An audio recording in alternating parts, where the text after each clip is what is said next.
Parliament సమావేశాలు ఇంక మనకు పూర్తి అవ్వకూడదు. ఈ విధంగా పార్లమెంట్ వద్ద నరేంద్ర మోదీకో అమిత్ షాకో మనం వ్యతిరేకంగా నిరసనలు చేసేస్తుంటే ఇంకా బిల్లులు ఎలాగో పాస్ అవ్వవు. బిల్లులు పాస్ అవ్వకుండా ఉంటే మొట్టమొదటిగా ఏదో ఒక విధంగా ఈ యొక్క పార్లమెంట్ సమావేశాలు పూర్తి అయిపోతే చాలు, ఒక సక్సెస్ అయినట్లే.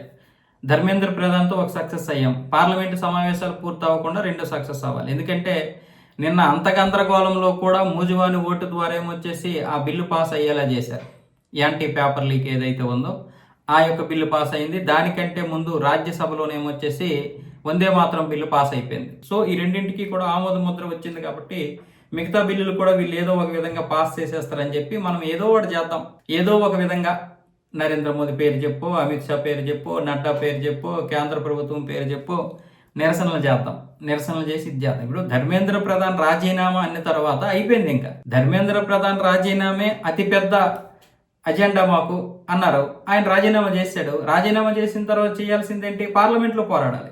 పార్లమెంట్లో పోరాడకుండా మనం ఇక్కడ ఇటువైపు పోరాడి పార్లమెంట్ బయట పోరాడడం అంటే ఇది ఒక విధంగా దొంగెత్తులు. పార్లమెంట్ సమావేశాలు పూర్తి అవ్వకుండా దొంగెత్తులు. ఇప్పటికే 2 బిల్లులు పాస్ చేశారు. ప్రధానమైనటువంటి బిల్లులు వీళ్ళు పాస్ చేసేస్తారు.